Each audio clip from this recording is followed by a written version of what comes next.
السلام علیکم ورحمۃ اللہ وبرکاتہ۔ آج کی اس بابرکت جمعہ المبارک کی نشست میں مجھے آپ حضرات کے سامنے جس عنوان پر نقشائی کرنے کی سعادت حاصل ہوئی ہے وہ عنوان ہے عظمت مصطفیٰ صلی اللہ علیہ وسلم۔ میں دعا کو اللہ رب العزت کی بارگاہ سے کہ رب کائنات مجھے کلمہ حق بیان کرنے کی توفیق عطا فرمائے اور بعد میں ہم سب کو اس پر صحیح معنوں میں عمل کرنے کی بھی توفیق عطا فرمائے۔ معزز سامعین اکرام، اللہ رب العزت نے کائنات کے اندر، اس دنیا کے اندر جتنی بھی چیزیں پیدا فرمائی ہیں، جو چیزیں اللہ رب العزت نے تخلیق کی ہے، ان تمام چیزوں کے اندر اللہ رب العزت نے فرق مراتب رکھے ہیں۔ اللہ رب العزت نے ہر چیز کو یکساں ایک جیسا درجہ عطا نہیں کیا۔ بعض کو اللہ رب العزت نے بعض پر فضیلت عطا فرمائی ہے۔ ہر ایک چیز کا مرتبہ، ہر انسان کا مرتبہ، ہر چیز کا رتبہ ایک جیسا نہیں ہے۔ ہر ایک کے درجے اور مرتبے کے اندر فرق ہے۔ بالکل اسی طرح اللہ رب العزت نے کم و بیش 1,24,000 انبیاء کرام کو اس کائنات کے اندر مبعوث فرمایا۔ ہر نبی، ہر رسول اپنی اپنی امت کے پاس آتے گئے اپنے اپنے وقت میں، اور آ کر ایک اللہ کی الوہیت اور وحدانیت اور یکجانیت کی گواہی دیتے رہے کہ آپ نے ایک اللہ کی عبادت کرنی ہے۔ تمام انبیاء کی دعوت کا مرکز ایک ہی تھا، لا الہ الا اللہ، کہ اللہ کے علاوہ کوئی معبود نہیں، اللہ کے علاوہ کوئی مشکل کشا نہیں، اللہ کے علاوہ کوئی حاجت روا نہیں، اللہ کے علاوہ کوئی جھولیاں بھرنے والا نہیں، اللہ کے علاوہ کوئی دولت اور عزت دینے والا نہیں ہے۔ تمام انبیاء کی دعوت کا مقصد، ان کا بیانیہ صرف اور صرف ایک ہی تھا، لا الہ الا اللہ۔ لیکن تمام انبیاء کی دعوت کا مرکز اور بیانیہ ایک ہونے کے باوجود اللہ رب العزت نے کم و بیش 1,24,000 انبیاء کرام کے درجوں کو آپس میں برابر نہیں رکھا۔ اللہ رب العزت نے سب کے درجے کو، سب کے مرتبے کو ایک دوسرے کے ساتھ ملتا جلتا نہیں رکھا۔ ان میں اللہ نے فرق رکھے ہیں۔ بعض کو بعض پر فضیلت اللہ رب العزت نے عطا فرمائی ہے۔ اللہ رب العزت نے اعلان فرمایا، تیسرا سپارہ، پہلی آیت، اعوذ باللہ من الشیطان الرجیم، بسم اللہ الرحمن الرحیم، تلک الرسل فضلنا بعضهم على بعض، منهم من كلم الله ورفع بعضهم درجات۔ رب کائنات نے فرمایا، تلک الرسل فضلنا، یہ جتنے بھی انبیاء میں اللہ نے اس کائنات کے اندر مبعوث فرمائے، جتنے بھی رسول میں اللہ نے اس دنیا کے اندر مبعوث فرمائے ہیں، فضلنا بعضهم على بعض، میں اللہ نے ان کے درجوں کو، ان کے مرتبوں کو آپس میں برابر نہیں رکھا۔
خصوصی مرتبہ، خصوصی رتبہ اور فضیلت عطا فرمائی ہے۔ وہ 5 انبیاء بھی کوئی عام نہیں ہے، بلکہ ان کا مقام اور رتبہ تمام انبیاء سے اعلیٰ ہے۔ ان تمام انبیاء میں سب سے پہلا نمبر آتا ہے ساقی کوثر، شافی محشر، آقا دو جہاں جناب محمد رسول اللہ صلی اللہ علیہ وسلم کا کہ سب سے زیادہ مقام اور مرتبہ میں اللہ رب العزت نے اس نبی کو عطا فرمایا، وہ صرف اور صرف خاتم النبیین پیغمبر جناب محمد رسول اللہ صلی اللہ علیہ وسلم ہے۔ دوسرے نمبر پر حضرت آدم ثانی سیدنا نوح علیہ السلام ہے۔ تیسرے نمبر پر حضرت ابراہیم خلیل اللہ علیہ السلام ہے۔ چوتھے نمبر پر حضرت موسیٰ علیہ السلام ہے، اور 5ویں نمبر پر حضرت عیسیٰ علیہ السلام ہے۔ یہ 5 انبیاء ایسے ہیں، یہ 5 رسول ایسے ہیں کہ جن کے مقام اور مرتبے کو اللہ رب العزت نے تمام انبیاء کے مقام اور مرتبوں سے بہت اونچا کر دیا۔ فضل اللہ بعضهم علی بعض، یہ اللہ رب العزت نے ان 5 انبیاء میں ان 5 انبیاء کو تمام انبیاء سے مرتبے میں اعلیٰ کر دیا، اور ان 5 میں سے بھی آقا دو جہاں صلی اللہ علیہ وسلم کو سب سے اعلیٰ اور سب سے اونچا مقام عطا فرمایا۔ اتنا اونچا مقام کہ کوئی بھی ان کے مرتبے کا مقابلہ نہیں کر سکتا۔ اللہ رب العزت نے آقا دو جہاں صلی اللہ علیہ وسلم کو ساری انسانیت سے چن کر مصطفیٰ بنایا ہے کہ آپ کو مصطفیٰ بنایا گیا، جن کو خود اللہ رب العزت نے ساری کائنات میں سے چنا۔ حدیث شریف میں آتا ہے کہ آقا دو جہاں صلی اللہ علیہ وسلم نے فرمایا ان اللہ اصطفیٰ کنانہ من ولد اسماعیل واصطفیٰ قریشا من کنانہ واصطفیٰ من قریش بنی ہاشم واصطفانی من بنی ہاشم، کہ آپ صلی اللہ علیہ وسلم نے فرمایا ذرا غور کیجئے گا کہ آپ نے اپنے مرتبے کو، آپ نے اپنے رتبے کو کس طرح اجاگر فرمایا، کس طرح لوگوں کو بتایا۔ آقا دو جہاں صلی اللہ علیہ وسلم نے فرمایا ان اللہ اصطفیٰ، میں نے اپنا مقام خود نہیں چنا، مجھے یہ جو رتبہ ملا ہے یہ میری مرضی سے نہیں ملا، بلکہ یہ رتبہ عطا کرنے والی ذات ایک اللہ کی ذات ہے۔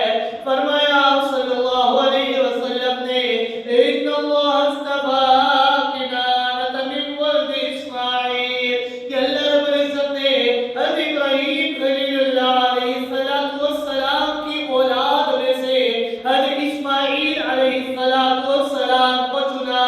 واصطفیٰ قریشا من کنانہ، اور حضرت اسماعیل علیہ السلام کی اولاد میں سے اللہ رب العزت نے قریش کے لوگوں کو چنا۔ واصطفیٰ من قریش بنی ہاشم، اور قریش کے قبیلے میں سے اللہ رب العزت نے بنو ہاشم کے قبیلے کو چنا۔ پورا علاقہ قریش کا کہلاتا تھا، لیکن اس علاقے میں سے اللہ رب العزت نے بنو ہاشم کے خاندان کو چنا۔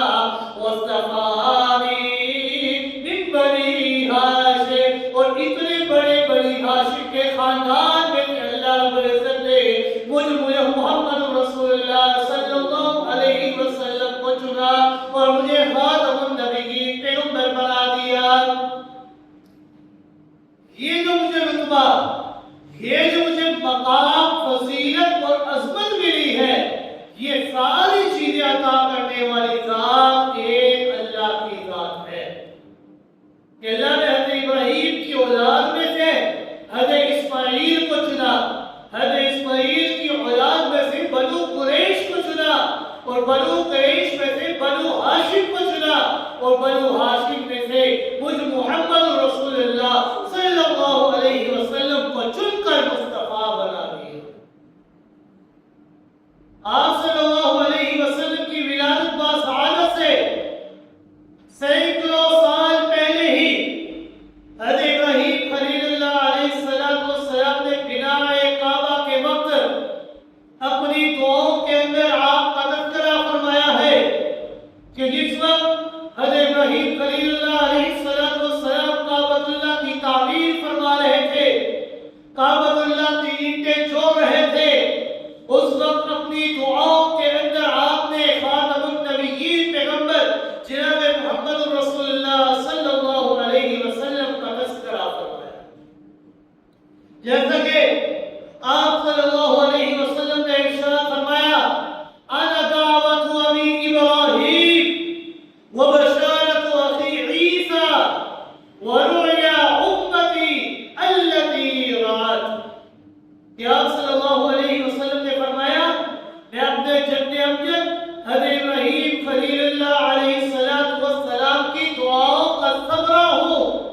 اللہ نے مجھے ان کی دعاؤں کا پھل اور نتیجہ بنا کر مبعوث فرمایا ہے کہ وہ کعبۃ اللہ کی تعمیر کرتے ہوئے دعائیں کرتے تھے کہ اے اللہ اس سنسان اور بے آباد آبادی کو جگہ کو آباد کر دے اور میں محمد رسول اللہ صلی اللہ علیہ وسلم ان کی دعاؤں کا ثمرہ بن کر آیا اور اس آبادی کو جو بے آباد تھی سنسان تھی اس کو آباد کر دی. وبشارت اخی عیسی اور اپنے بھائی حضرت عیسیٰ علیہ السلام کی بشارت اور خوشخبری ہو. ورؤیا امی التي رات اور اپنی والدہ ماجدہ حضرت آمنہ علیہ السلام کے خواب ہوں کہ جو انہوں نے میری ولادت باسعادت سے پہلے دیکھا. یہ ساری کی ساری چیزیں عظمت مصطفیٰ صلی اللہ علیہ وسلم کے اوپر دلالت کرتی ہیں کہ آپ کا مقام جو ہے، آپ کا جو رتبہ ہے، آپ کے مقام اور مرتبے کا کوئی مقابلہ نہیں کر سکتا. بعد از خدا بزرگ کوئی قصہ مختصر. اللہ رب العزت کے بعد اگر کسی کا مقام اور مرتبہ اور رتبہ اور فضیلت ہے تو وہ صرف اور صرف آقا دو جہاں صلی اللہ علیہ وسلم ہے. جس طرح گزشتہ رمضان مبارک کے رشتے میں جو آپ کے سامنے بیان کیا تھا کہ اس کائنات کے اندر اگر ہمارے احسانات کا زیادہ حقدار کوئی ہے تو وہ سب سے پہلی ذات اللہ رب العزت کی ذات، کیونکہ اللہ رب العزت نے ہمیں پیدا فرمایا. اگر وہ ہمیں تخلیق پیدا نہ کرتے تو ہم کیا تھے؟ ہم کچھ بھی نہ تھے، ہم معدوم تھے، ہمارا کوئی وجود نہیں تھا. لیکن اللہ رب العزت نے ہمیں عدم سے وجود عطا فرمایا، اللہ نے ہمیں تخلیق فرمایا. تو ہماری ہر چیز کا سب سے پہلا حقدار اللہ کی ذات ہے. اور پھر اس کے بعد اگر کوئی حقدار ہے تو وہ آپ صلی اللہ علیہ وسلم کی ذات ہے. کیوں؟ کیونکہ آپ صلی اللہ علیہ وسلم یہ وہ ہستی ہے کہ جنہوں نے ہمیں بتایا کہ ایمان کیا ہے، جنہوں نے ہمیں بتایا اسلام کیا ہے، جنہوں نے ہمیں بتایا کہ یہ حق کا رستہ ہے، یہ باطل کا رستہ ہے، کہ جن کے ذریعے ہمیں قرآن جیسی دولت ملی ہے، کہ جن کے ذریعے ہمیں رشد و ہدایت ملی ہے. ہم تو جہنم کے کناروں پر کھڑے تھے لیکن آپ صلی اللہ علیہ وسلم نے ہمیں آ کر بچا لیا اور جنت کا مکین بنا دیا. تو اللہ رب العزت کے بعد اگر ہمارے احسان کا زیادہ حقدار ہے تو وہ آپ صلی اللہ علیہ وسلم کی ذات ہے اور کوئی نہیں. اللہ تعالیٰ نے آپ صلی اللہ علیہ وسلم کو اتنا عظیم بنایا، اتنی عظمت عطا فرمائی، اتنی فضیلت عطا فرمائی کہ آپ صلی اللہ علیہ وسلم کو وہ ساری خوبیاں، وہ ساری صفات اللہ نے عطا فرما دی جو اللہ رب العزت نے دیگر انبیاء کو تقسیم کر کے دی. کسی نبی کو ایک خوبی دی، کسی کو 2 خوبیاں دی، کسی کو 3 خوبیاں دی، کسی کو 4 دی. اللہ رب العزت نے انبیاء کو جو ہے تقسیم کر کے خوبیاں عطا فرمائی تھی. لیکن آپ صلی اللہ علیہ وسلم کی عظمت کے اوپر یہ بات بھی دلالت کرتی ہے کہ اللہ نے جو دیگر انبیاء کو خوبیوں اور صفات علیحدہ علیحدہ تقسیم کر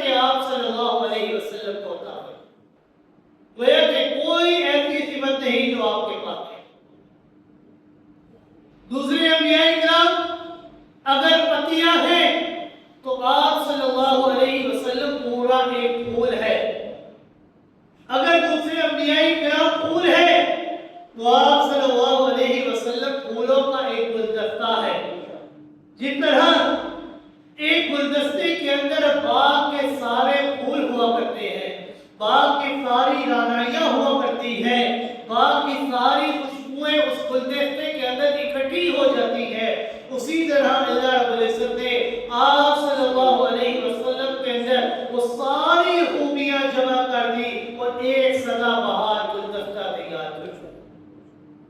اور یاد رکھیے گا، یہ گلدستہ بھی کوئی موسمی گلدستہ نہیں ہے بلکہ سدا بہار گلدستہ ہے، اور اس گلدستے کے اوپر کبھی بھی موسم خزاں نہیں آتا۔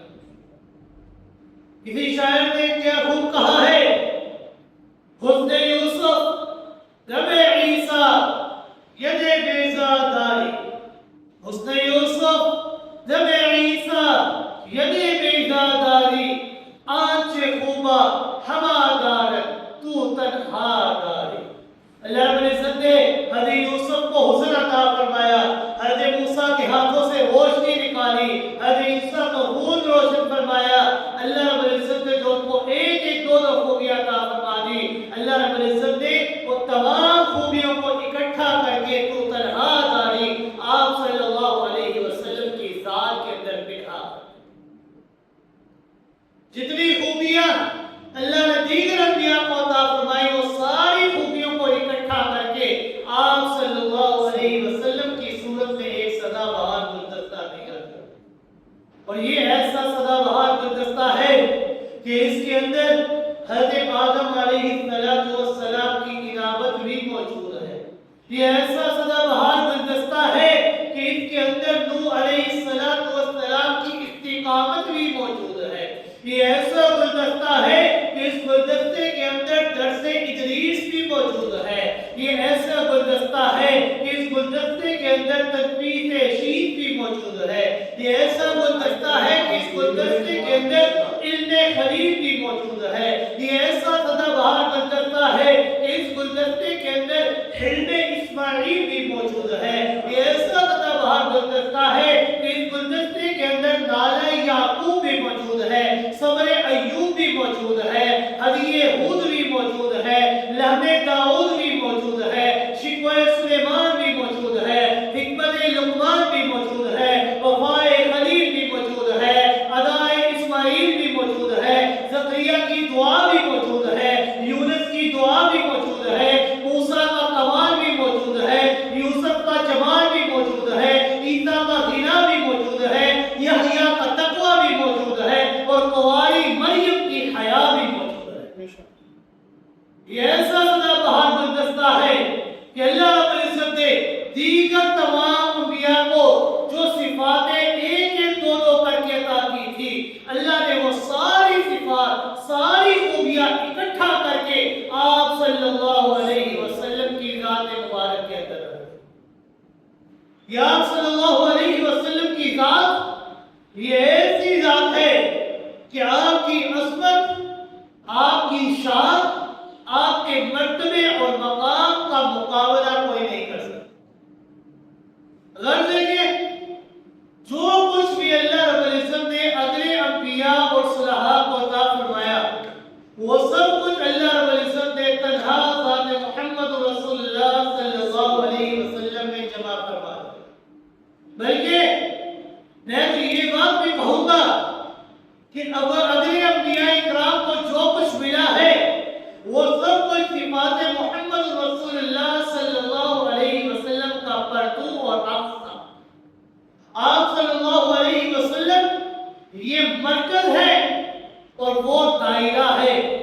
آپ صلی اللہ علیہ وسلم سورج ہے اور وہ تمام انبیاء ستارے ہیں، اور ستارے کے اندر جو روشنی آتی ہے، ستارے جو جگمگاتے ہیں، ان کی بھی روشنی اپنی نہیں ہوتی بلکہ سورج ہی کی روشنی ہوا کرتی ہے۔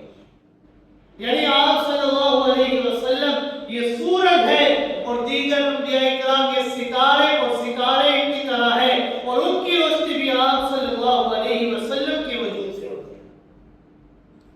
آپ صلی اللہ علیہ وسلم کو جمع مقام اور رتبہ اللہ نے عطا فرمایا، اس کا کوئی بھی مقابلہ نہیں کر سکتا۔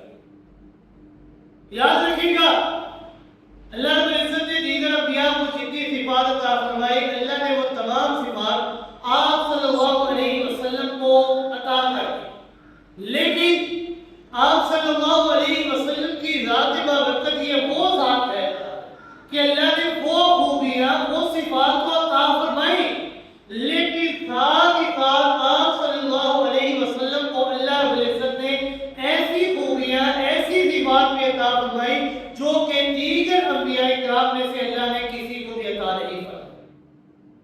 خود آقا دو جہان صلی اللہ علیہ وسلم نے فرمایا اوتیت خمسا لم یعطہن احد قبلی کہ اللہ رب العزت نے مجھ محمد رسول اللہ صلی اللہ علیہ وسلم کو 5 صفات ایسی عطا فرمائی ہے لم یعطہن احد قبلی کہ مجھ سے قبل اللہ نے وہ صفات کسی ایک نبی کو بھی عطا نہیں کی۔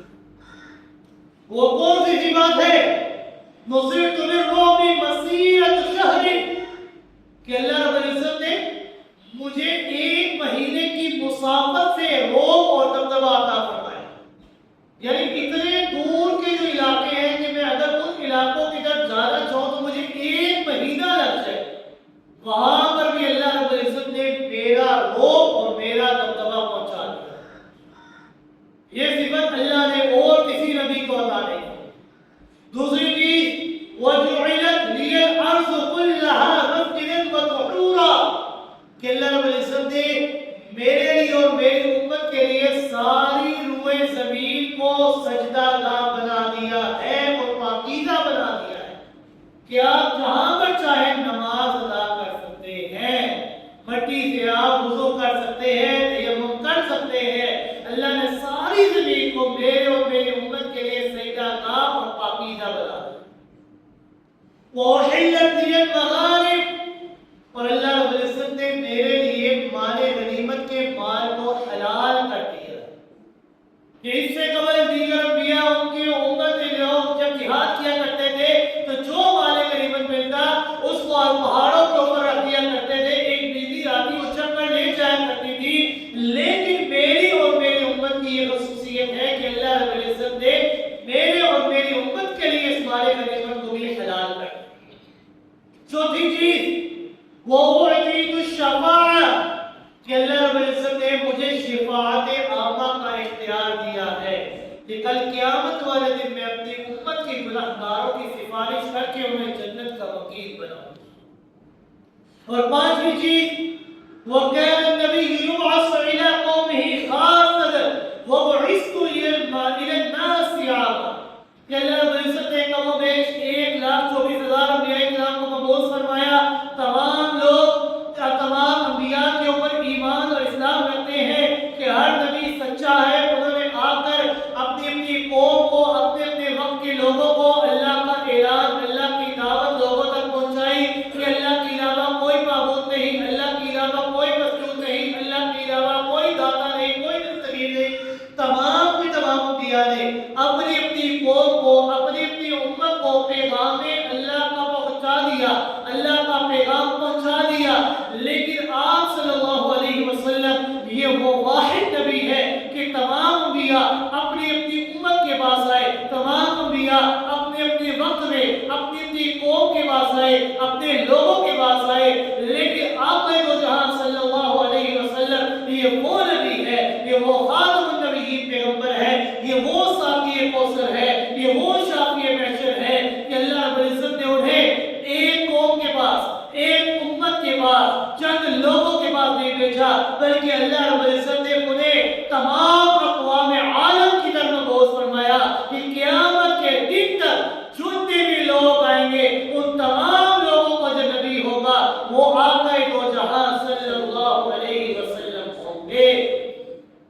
جتنے انبیاء آئے ایک ایک قوم کے لیے آئے، ایک ایک امت کے لیے آئے، ایک ایک ملت کے لیے آئے، لیکن آپ صلی اللہ علیہ وسلم کو اللہ رب العزت نے تمام اقوام عالم کے لیے نبی بنا کر مبعوث فرما دیا، ایسا نبی مبعوث فرما دیا کہ آپ کے اوپر اللہ نے نبوت کے دروازے کو ہمیشہ ہمیشہ کے لیے بند کر دیا، خاتم النبیین پیغمبر آپ کو بنا دیا۔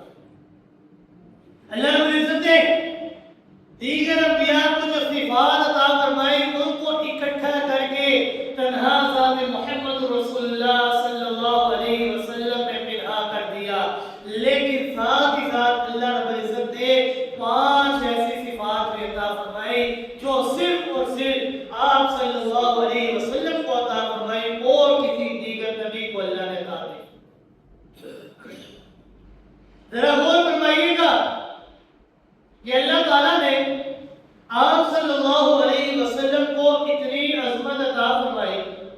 کہ اگلے انبیاء کے کمالات کے علاوہ مزید کمالات اور صفات سے بھی اللہ نے آپ کو نوازا ہے۔ پھر دیگر انبیاء کرام نے بعض موقعوں پر، بعض جگہوں پر اللہ رب العزت سے چیزیں مانگی ہیں، اللہ سے دعائیں کی ہیں کہ اللہ ہمیں یہ چیز عطا کر دے، ہمیں یہ نعمت عطا کر دے، یہ دولت عطا کر دے، یہ خوبی عطا کر دے۔ دیگر انبیاء نے اللہ سے وہ خوبیاں اور صفات مانگی ہیں، لیکن آپ صلی اللہ علیہ وسلم یہ وہ ہستی ہے، یہ وہ ذات بابرکت ہے کہ جنہوں کو مانگنے کی ضرورت ہی نہیں پڑی، اللہ نے بن مانگے ہی وہ صفات اور خوبیاں عطا فرمائی۔ آدم علیہ السلام 300 سال تک پریشان رہے، اللہ تعالیٰ سے کلمات خاصہ مانگتے رہے کہ اللہ مجھے وہ کلمے عطا کر دے، مجھے وہ چیز، وہ الفاظ سکھا دے کہ جن الفاظوں کے ذریعے میں آپ سے اپنی غلطی، اپنی کوتاہی کی معافی مانگ سکوں۔ 300 سال تک اللہ سے مانگتے رہے تو اللہ نے وہ الفاظ، وہ کلمات عطا فرمائے۔ فَتَلَقَّى آدَمُ مِن رَّبِّهِ كَلِمَاتٍ، کہ اللہ نے آپ کی دعاؤں کو سن لیا اور آپ کو وہ کلمے عطا کر دیے کہ آپ نے وہ کلمے پڑھ کر اللہ سے توبہ اور استغفار کی۔ رَبَّنَا ظَلَمْنَا أَنفُسَنَا وَإِن لَّمْ تَغْفِرْ لَنَا وَتَرْحَمْنَا لَنَكُونَنَّ مِنَ الْخَاسِرِينَ، کہ اے میرے اللہ، اے میرے مولا، میں نے اپنی جان کے اوپر ظلم کیا ہے، میں نے اپنے اوپر ظلم کیا ہے، اور میرے اللہ اگر تو مجھے معاف نہ کرے، تو میرے اوپر اپنی نظر رحمت نہ فرمائے تو میں تو خساروں والوں میں ہو جاؤں گا، مجھے تو خسارہ اٹھانا پڑے گا۔ لہذا اے اللہ، ہم تو ظلم کر بیٹھے ہیں، لیکن ہمارے اس ظلم کو، ہماری اس کوتاہی کو اگر کوئی معاف کرنے والا ہے تو تو ہی ہے۔ اے اللہ، ہماری اس غلطی کو، کوتاہی کو معاف کر دے، ہمارے اوپر نظر رحمت فرما دے۔ 300 سال تک مانگتے رہے، اللہ نے وہ کلمات عطا کر دیے، لیکن آپ صلی اللہ علیہ وسلم یہ وہ ہستی ہے کہ جن کے بارے میں رب کائنات نے قرآن مقدس کے اندر اعلان فرمایا، وَإِنَّكَ لَتُلَقَّى الْقُرْآنَ، کہ ہم نے آپ کو بن مانگے پورا قرآن ہی عطا کر دیا ہے۔ آپ کو مانگنے کی ضرورت بھی نہیں پڑی، میں اللہ نے بن مانگے پورا قرآن آپ کو عطا کر دیا ہے کہ آپ اس قرآن کے ذریعے میں اللہ سے جو چاہے مانگ سکتے ہیں۔ میں اللہ نے بن مانگے عطا کر دیا۔ دیگر انبیاء مانگتے رہے، اللہ نے ان کی دعاؤں کو پورا کیا، ان کی دعاؤں کو سن لیا۔ آپ صلی اللہ علیہ وسلم یہ وہ ہستی ہے کہ ان کو اللہ نے بن مانگے ہی یہ خوبیاں اور صفات عطا فرما دی، بن مانگے ہی پورا قرآن عطا کر دیا۔ موسیٰ علیہ السلام اللہ سے دعا کرتے رہے، کیا دعا کرتے رہے؟ رب اشرح لی صدری ویسر لی امری واحلل عقدۃ من لسانی، کہ اے اللہ میرے سینے کو کھول دے، میرے اندر اپنی صفات، میرے اندر اپنا بات، میرے اندر ایسا علم عطا کر دے کہ میں لوگوں کو جا کر تیرے بارے میں بتا سکوں۔ میرے سینے کو کھول دے اور میری زبان میں جو لکنت ہے، جو کیڑا لگی ہوئی ہے، اے اللہ اس لکنت کو ہمیشہ ہمیشہ کے لیے ختم کر دے۔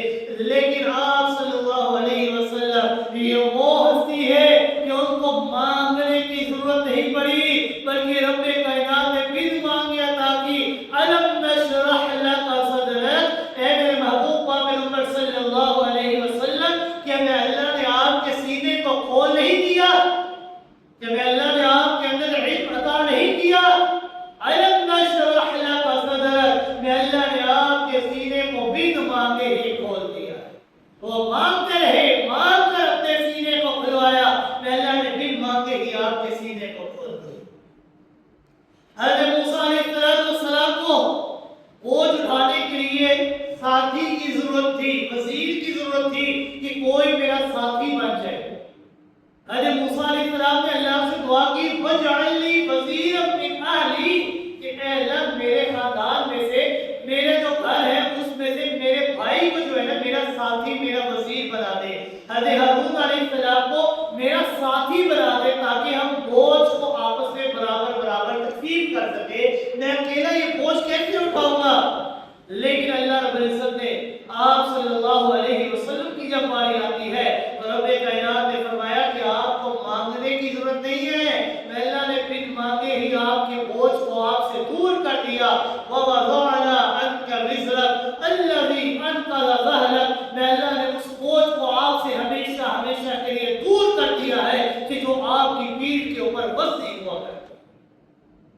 دیگر انبیاء نے اللہ سے مانگا، دعائیں کی، آپ صلی اللہ علیہ وسلم کی عظمت اور شان کے اوپر یہی بات کافی ہے کہ اللہ نے بن مانگے ہی آپ کو وہ صفات و خوبیاں عطا کر۔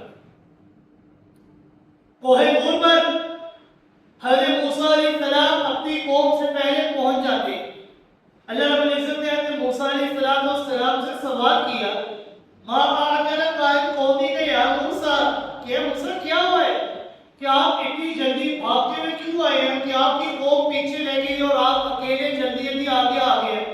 حضرت موسیٰ علیہ السلام نے فرمایا، اجلت الیک ربی ترضا، کہ اے اللہ میں اس لیے جلدی جلدی آیا ہوں کہ تاکہ آپ تک تیری رضا کو حاصل کر سکوں، تجھے اپنے آپ سے میں راضی کر سکوں، تیری رضا مجھے مطلوب تھی، تجھے راضی کرنے کے لیے میں جلدی جلدی آیا تاکہ قوم کے آنے سے پہلے پہلے میں تجھے راضی کر سکوں۔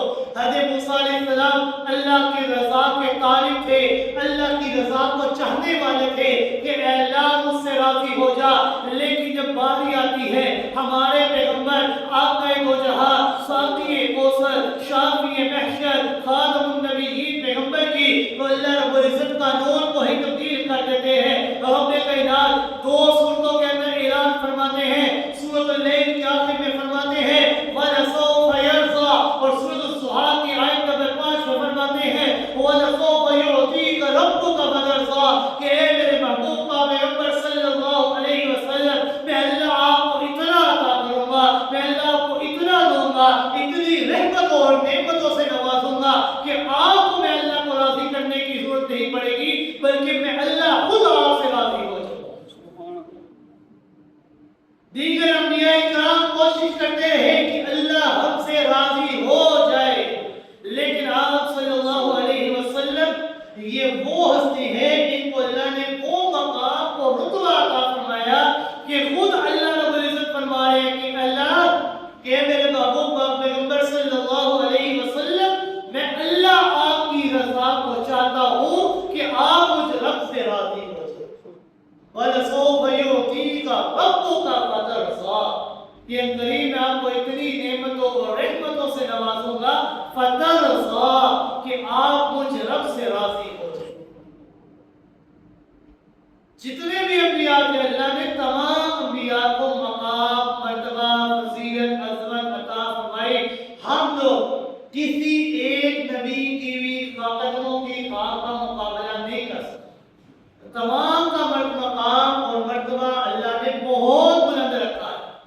وہ گناہوں سے پاک تھے، گناہوں سے معصوم تھے، کوئی سوال جواب ان سے نہیں، کبھی ان سے کوئی خطا، کوئی گناہ سرزد نہیں ہوا، لیکن اللہ رب العزت نے ان تمام انبیاء میں بھی اللہ نے درجے رکھے، بعض کو بعض پر اللہ نے فضیلت عطا فرمائی، اسی لیے اللہ رب العزت نے فرمایا تِلْكَ الرُّسُلُ فَضَّلْنَا بَعْضَهُمْ عَلَىٰ بَعْضٍ، کہ اللہ نے بعض انبیاء کو بعض پر فضیلت عطا فرمائی ہے، اور اسی لیے ان تمام انبیاء میں سب سے زیادہ مقام اور مرتبہ اللہ نے جس نبی کو عطا فرمایا وہ آقا دو جہاں صلی اللہ علیہ وسلم ہے، کہ آپ سے اونچا اور کوئی نہیں ہو سکتا۔ عظمت مصطفیٰ کا لحاظ اللہ تعالیٰ نے قرآن مقدس کے اندر بھی فرمایا ہے۔ پورے قرآن مقدس کے اندر اللہ رب العزت نے پیغمبر کائنات صلی اللہ علیہ وسلم کو نام لے کر کے پکارا۔ اگر انسان قرآن مقدس کے اندر صحیح معنوں میں غور و فکر کرے گا تو ہر لفظ کے اندر چھوٹی سے چھوٹی بات میں انسان کو پتہ چل جائے گا، ایک نئی سے نئی بات انسان کو پتہ چل جائے گا۔ قرآن مقدس بھی آپ صلی اللہ علیہ وسلم کی عظمت کے اوپر دلالت کرتا ہے۔ اللہ رب العزت نے قرآن مقدس کے اندر جتنے بھی انبیاء کا تذکرہ فرمایا، اللہ رب العزت نے تمام انبیاء کو ان کے اسم گرامی سے، ان کے ناموں سے مخاطب کرا، لیکن جب آقا دو جہاں صلی اللہ علیہ وسلم کی باری آتی ہے تو اللہ رب العزت اپنے اس طرز خطاب کو ہی تبدیل کر دیا۔ اللہ رب العزت نے حضرت آدم علیہ السلام کو پکارا تو اعلان فرمایا یا آدم اسکن انت وزوجک الجنہ، کہ اے آدم آپ اور آپ کی اہلیہ اس جنت کے اندر رہیں، نام لے کر پکارا یا آدم،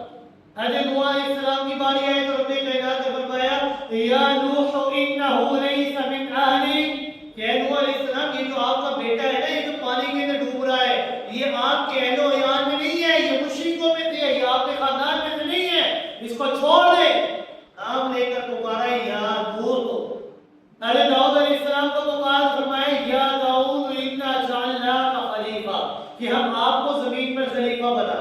حضرت ابراہیم کی باری ہے تو اللہ نے فرمایا یا ابراہیم قد صدقت الرؤیا کہ اے ابراہیم آپ نے اپنے خواب کو سچ کر دکھایا ہے، لہذا ہم نے آپ کے بیٹے کی جگہ جنت سے ایک کنبہ بھیج دیا.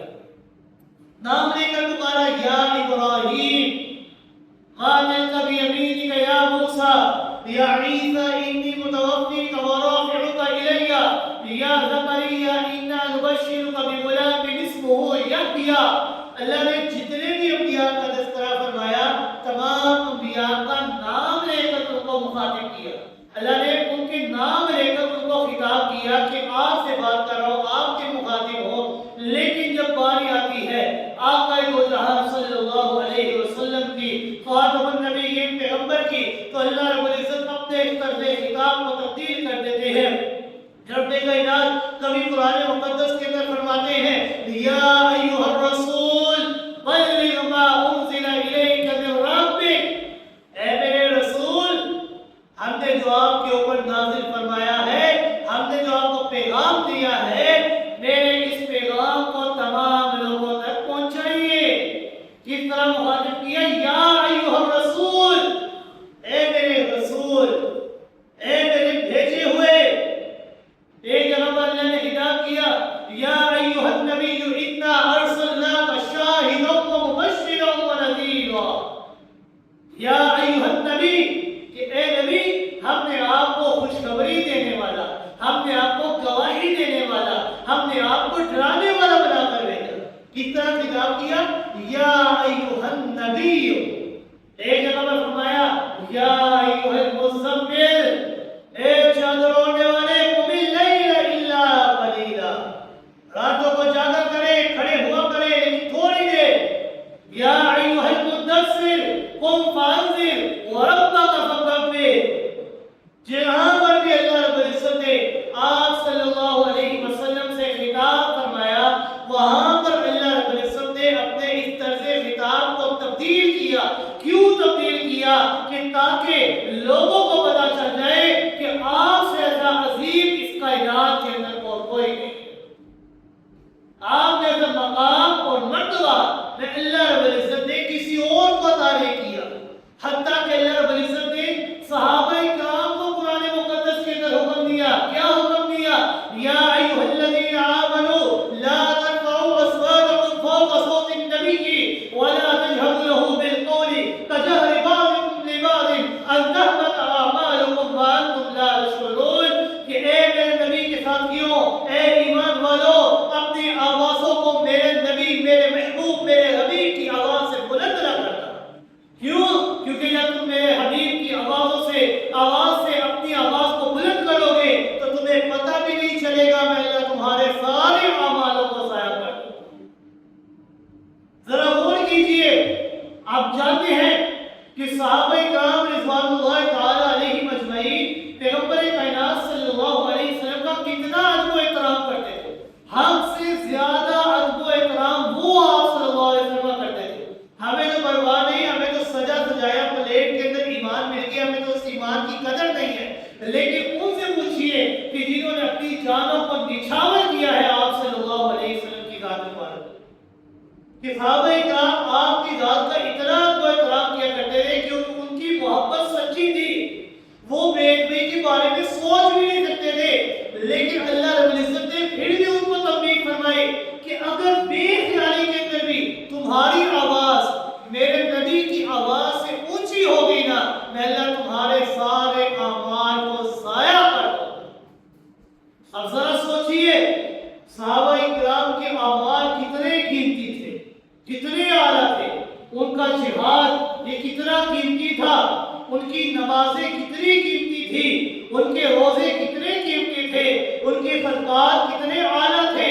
حتیٰ کہ آپ صلی اللہ علیہ وسلم نے ایک موقع پر خود اعلان فرمایا کہ میرے صحابہ اگر ایک پاؤں اللہ کے راستے میں خرچ کر دے، اگر میرے صحابہ ایک پاؤں اللہ کے راستے میں خرچ کر دے، بعد میں آنے والی امت کے لوگ اگر احد پہاڑ جتنا سونا بھی خرچ کر دینا تو یہ 2 میل میں پھیلا ہوا احد پہاڑ جتنا سونا بھی میں کہا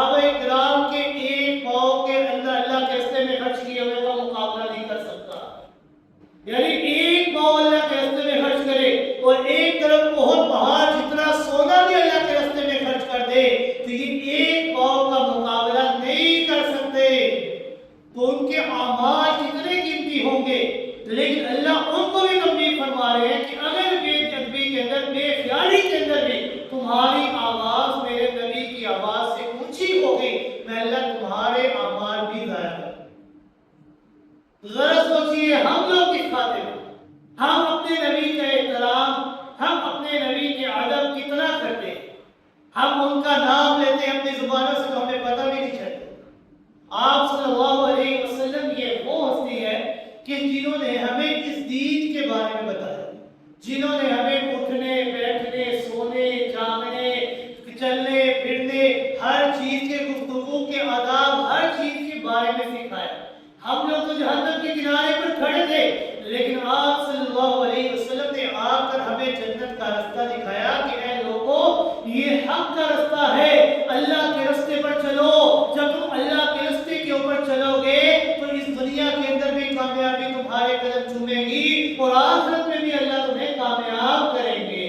آپ صلی اللہ علیہ وسلم نے بتایا کہ اللہ کے راستے پر چلنا ہے. امام شافعی رحمہ اللہ نے کیا خوب کہا، وہ کہتے ہیں کہ جب کوئی انسان اللہ کے راستے پر چلنا شروع کر دیتا ہے نا تو اس کی کوشش یہ ہونی چاہیے کہ وہ تیز چلے، بھاگے دوڑے، اللہ کے راستے کے اوپر دوڑنا شروع کر دے. اگر دوڑنے کی طاقت نہیں ہے تو چلنا شروع کر دے.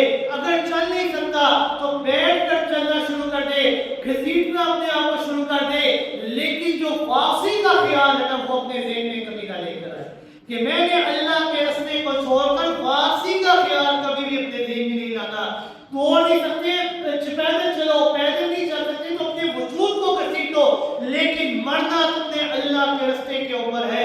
اللہ کے راستے سے واپسی کا خیال اپنے دماغ میں اپنے ذہنوں میں کبھی نہ لانا، کیونکہ واپسی کا خیال آیا تو دنیا بھی برباد اور آخرت بھی برباد. آپ صلی اللہ علیہ وسلم نے بھی ہمیں یہی سکھایا ہے کہ تم نے اس دنیا کے اندر رہنا ہے تو میرے اور اللہ کے بتائے ہوئے طریقے کے مطابق زندگی کو بسر کرنا ہے. جب تم میرے اور اللہ کے بتائے ہوئے طریقے کے مطابق زندگی بسر کرو گے تو دنیا کے اندر بھی کامیاب ہوگے اور آخرت کے اندر بھی اللہ تمہیں کامیاب کریں گے. اللہ رب العزت سے دعا